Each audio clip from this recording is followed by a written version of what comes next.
Good morning, नमस्कार। सभी का आपके यूट्यूब चैनल पर स्वागत है।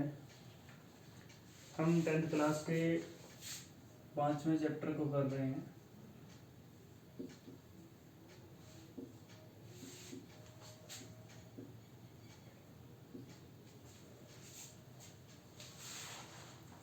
इस चैप्टर का नाम है हमारा समांतर श्रेणी।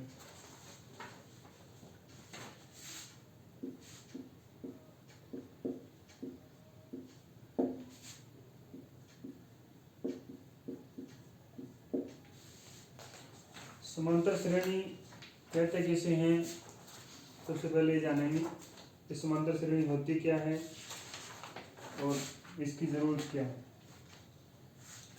समांतर श्रेणी एक सूची होती है, उसके अंदर एक संख्याएं होती है, उनके अंदर निश्चित अंतराल होता है।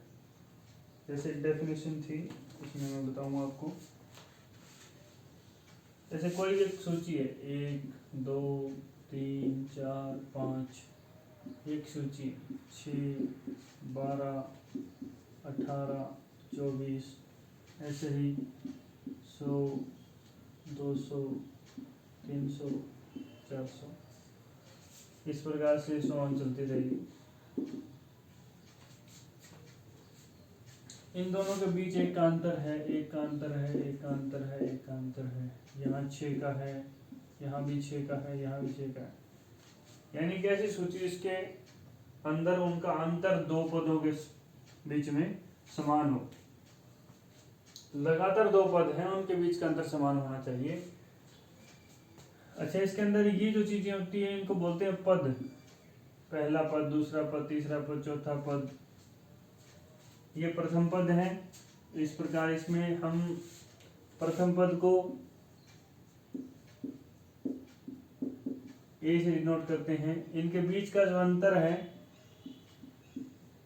उसको सारव अंतर बोलते हैं, सारव अंतर। इसको डी से डिनोट करते हैं। तो एक जो हमारी एपी होती है वो ए प्लस डी, ए प्लस 2D, ए प्लस 3D, ऐसे सोन चलती है। ये हमारी एक समांतर श्रेणी है।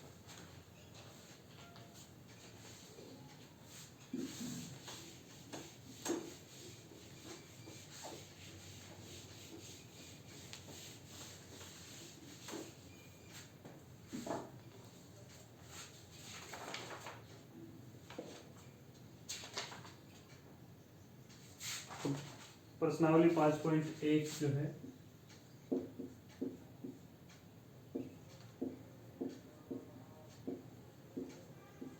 उसको करेंगे। उसमें पहला सवाल है कि कौन सी स्थितियों में एक एपी बनाई जा सकती है या नहीं बनाई जा सकती। नहीं बनाई जा सकती तो क्यों नहीं बना सकते, ये बताना है।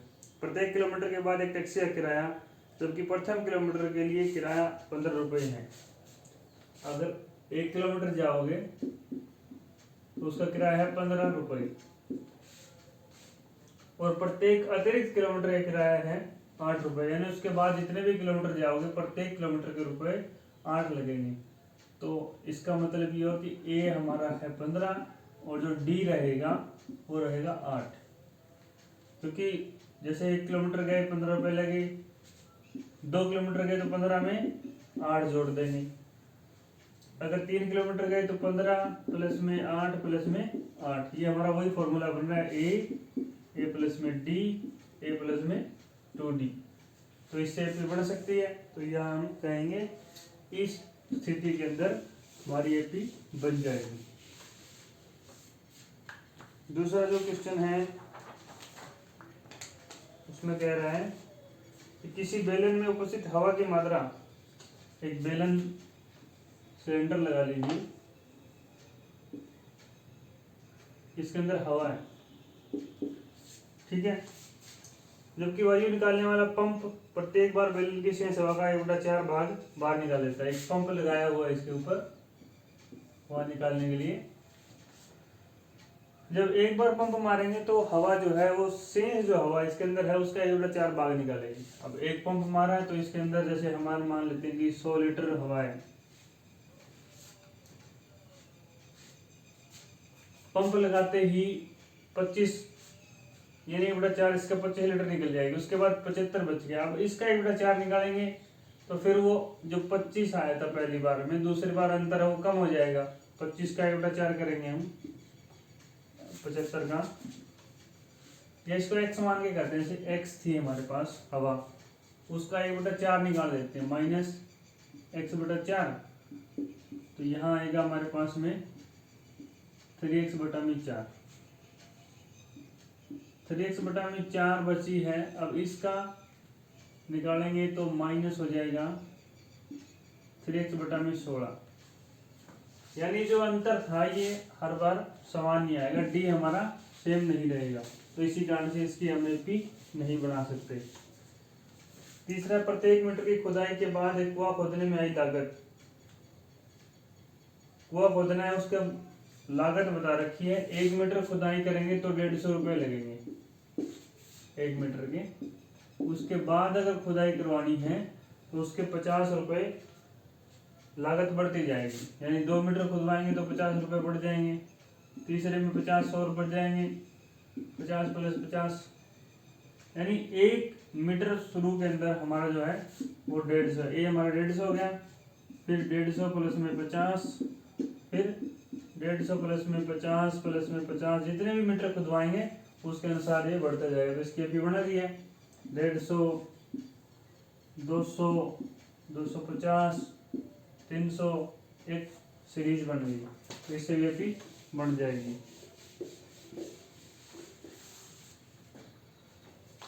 चौथा है, इसके अंदर मिश्र धन का दिया हुआ। मिश्र धन के अंदर ये होता है कि हर साल मूलधन बदल जाता है, तो उसके अनुसार इसमें एपी नहीं बनेगी।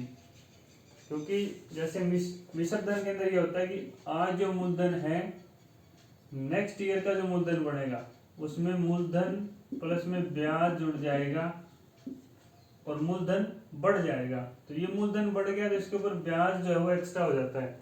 तो इससे भी एपी नहीं बनेगी क्योंकि उनका सारांतर समान नहीं रहता। अब क्वेश्चन नंबर 2 है, दी हुई एपी के प्रथम 4 पद लिखने हैं। प्रथम पद ए और डी दे रखा है हमें, ए दे रखा है और डी दे रखा है 10। तो क्या होता है, ए + डी, ए + 2d, ए + 3d। इसने कहा 4 पद लिखने, तो 1 2 3 4 पद हो गए। इसके अनुसार 10, 10 + में 10, 10 + में 2 × में 10, 10 + में 3d हो जाएगा, 3 × में 10। तो ये हो जाएगा 10, 10 10 20, 10 दूनी 20 और 10 30, 10 33 और 10 40। ये हमारी एपी बिल्कुल आसान है। इसी प्रकार से दूसरा पार्ट है, ए बराबर -2 और डी बराबर दे रखा है 0। -2 + 0, -2 + 0 को 2 से करेंगे, 1d 2d और ये -2 + में 3d। तो ये आ जाएगा -2 -2 -2 -2, क्योंकि 0 की 2 से गुणा 0 जाएगा, 0 को -2 से जोड़ेंगे तो -2 ही आएगा।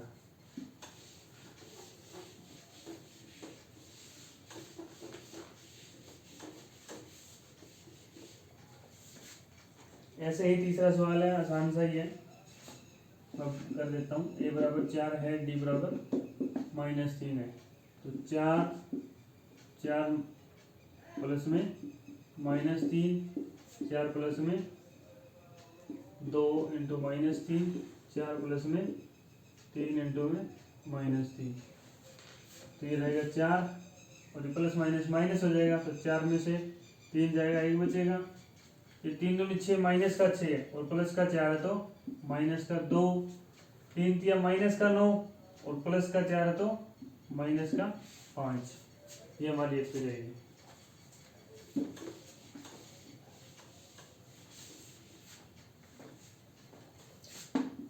ए बराबर -1, डी बराबर 1/2 आधा। -1 प्लस में 1/2, -1 प्लस में 2 × 1/2 और -1 प्लस में 3 इंटू में 1/2। तो ये हो जाएगा -1 और प्लस इनका लघुत्तम लेंगे 2 आएगा, -2 + 1, ये आएगा 2 से 2 कट गया, -1 + 1 और ये आएगा -1 और 3 दूनी 2 3 6 और 1 7/2 हो गया, प्लस में 7/2, इनका दोनों का लघुत्तम आएगा 2, तो -7 + 2। अब इनको सोल्व करेंगे, -2 में से प्लस का करेंगे, -1/2 हो जाएगा, ये 0 हो गया और ये हो गया हमारा 7 में से 2 प्लस करेंगे तो -5, -5/2।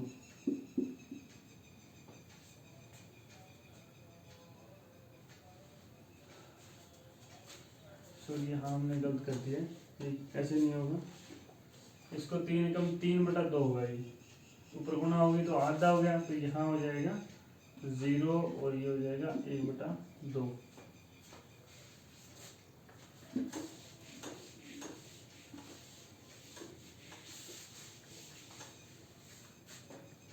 ऐसे ही चौथा है। उसके बाद तीसरा सवाल देखिए, इसमें प्रथम पद और सारावंतर लिखना है। हमें दे रखा 3 1 -1 और 3। सारावंतर निकालना हो तो क्या करेंगे, दूसरे पद में से पहला पद घटा देंगे, या बाद वाले में से पहला पद पहले वाला घटाना होता है, चाहे इसमें से 1 घटा लो, इसमें से 1 घटा लो, इसमें से 1 घटा लो, एक बात है। 1 -3 तो -2 हमारा डी आ जाएगा, और पहला पद ए होता है तो ए बराबर में 3 और डी बराबर में -2। ऐसे ही सारे सवाल करने हैं, बिल्कुल आसान है। तीसरा भाग इसका मैं करवा देता हूँ।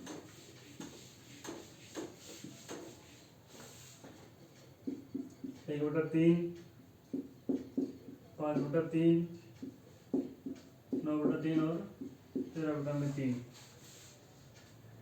ए बराबर, अब निकालना है डी, 5/3 माइनस में 1/3। तो हमें पता है अगर हर बराबर है तो यूं का यूं 5 - 1 4/3, ये हमारा डी हो जाएगा।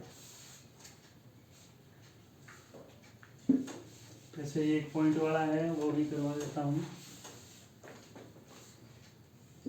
0.6, 1.7, 2.8 और 3.9। तो ये हमारा ए हो गया। अब डी निकालना है, 1.7 माइनस में 0.6, ऐसे करके घटा लेना अगर घटाना है तो। साथ में इससे गया 1.1, ये हमारा डी हो जाएगा प्लस का।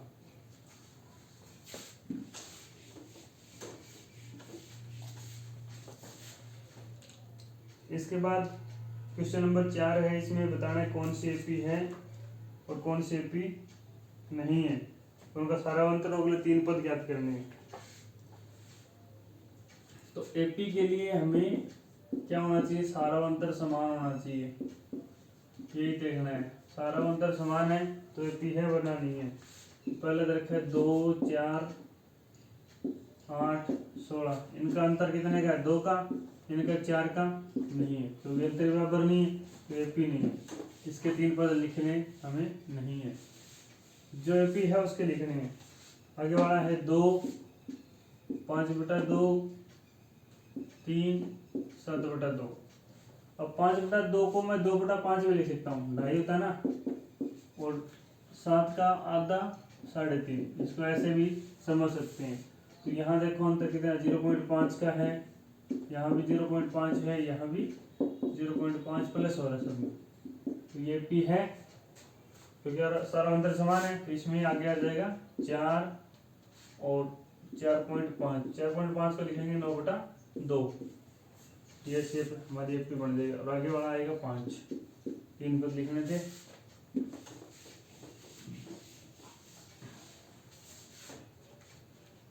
ऐसे ही आगे वाली है, इसमें से मैं कोई देख लेता हूँ जो करवाने वाली हो। ये है 3 प्लस में वर्गमूल 2, 3 प्लस में 2 वर्गमूल 2 और 3 प्लस में 3 वर्गमूल 2। अच्छा ये चीज समझा देता हूँ, ये क्या है। इसका मतलब है वर्गमूल 2 प्लस में वर्गमूल 2 प्लस में वर्गमूल 2, 3 बार वर्गमूल 2 है। इसका और कोई मतलब नहीं है। तो देखो इनको, ये हमारा 3 प्लस में वर्गमूल 2 दूसरा पद हो गया, इसमें से ये घटाएंगे वर्गमूल, सॉरी 3 घटाना है तो माइनस ये हो गया, बच गया हमारा वर्गमूल 2। अब इसमें से ये घटाएंगे, 3 प्लस में 2 वर्गमूल 2 है, इसमें से माइनस करेंगे 3 प्लस में वर्गमूल 2। ब्रैकेट खोलेंगे तो ये दोनों माइनस के हो जाएंगे।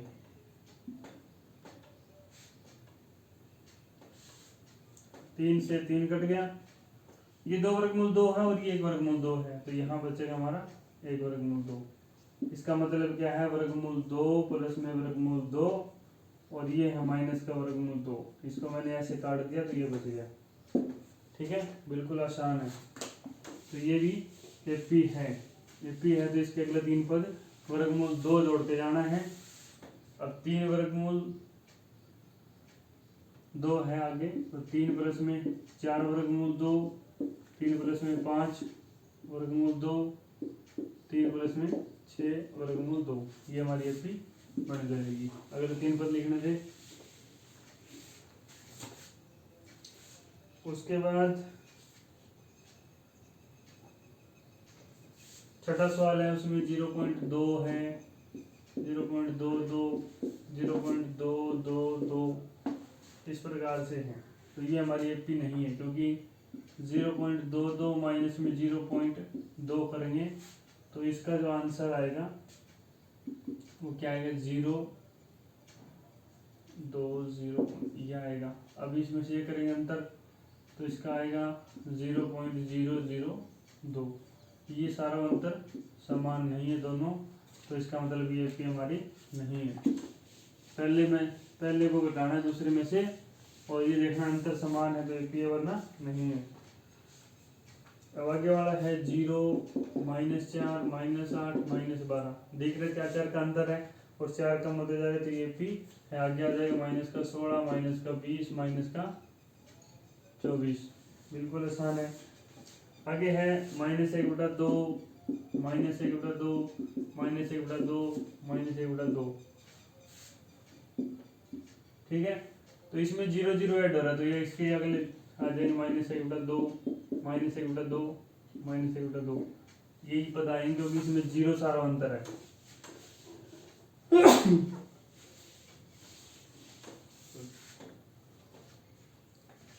आगे है 1, 3, 9, 27। इनका अंतर 2 का है, इनका अंतर 6 का है, तो ये सारा अंतर बराबर नहीं है, ये एपी हमारी नहीं है।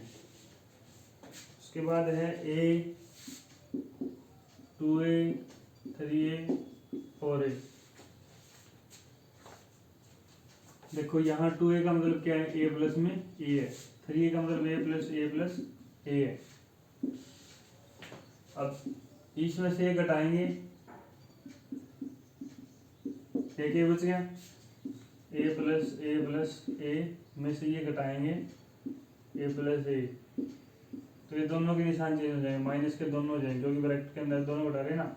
2A से 2A कट गया, 1 ही बच गया, मतलब सारांतर समान है। सारांतर समान है तो एपी बन जाएगी 5A, 6A, 7A।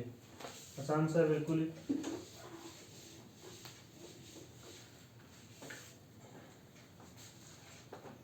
ऐसे ही हमारे पास A स्क्वायर, A की क्यूब, A की 4, इनका अंतर समान नहीं है क्योंकि ये स्क्वायर में दे रखा है। ये गुणा के अंदर है, A गुणा A, A गुणा A गुणा A। अब इनमें से घटाएंगे तो ये अंतर समान नहीं आएगा क्योंकि ये गुणा के अंदर, अगर जोड़ में होती तो कट जाता, घटा हो सकती थी।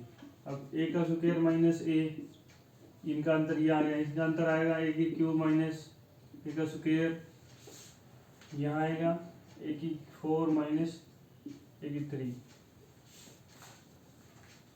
जैसे मान लेते हैं A बराबर हमारे पास 2 है, 2 का स्क्वायर 4, 2 की क्यूब 8, तो इनका अंतर कितना आया 2 का इनका कितना है 4 का, ऐसे ये हो जाएगा 16, 3 के अंदर 8 का, तो ये जो है अंतर समान नहीं आता है।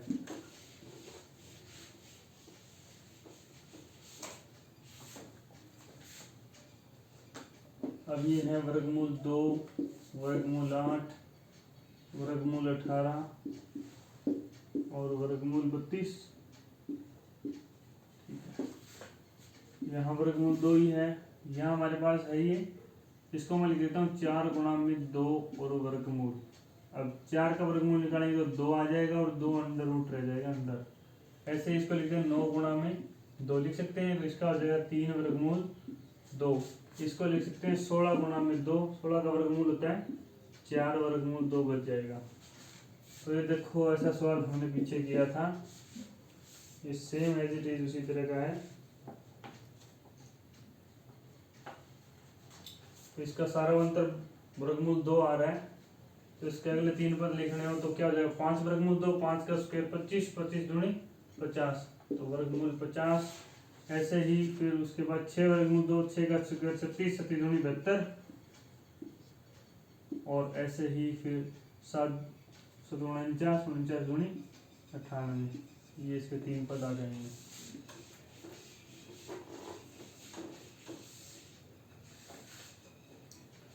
ऐसे ही वर्गमूल 3, वर्गमूल 6, वर्गमूल 9, वर्गमूल 12। वर्गमूल 3 का ऐसे वर्गमूल 6 है, वर्गमूल ये फिर 3 आ गया, इसका मतलब ये वर्गमूल 12 है। इनका अंतर निकालने समान नहीं है क्योंकि इनकी वैल्यू डिफरेंट होती है, सेम नहीं हो रहा है। दिखाई तो ऐसे दे रहा है कि एक जैसा बढ़ रहा है, लेकिन ये एक जैसे नहीं है, इनके अंदर इनकी वैल्यूज डिफरेंट होती है, तो इनका सारांतर समान नहीं आएगा। ऐसे ही जितने भी ये स्क्वायर और क्यूब वाले सारे, ये देखिए 5 का स्क्वायर और 7 का स्क्वायर, ठीक है। 1 का स्क्वायर 1, 3 का स्क्वायर 9, 5 का 25 और 7 का 49। इन दोनों का अंतर 8 का है, इन दोनों का अंतर 15 में से 9 गया 4 और 14 का, तो ये दोनों अंतर समान नहीं है, इसका मतलब ये पी नहीं है।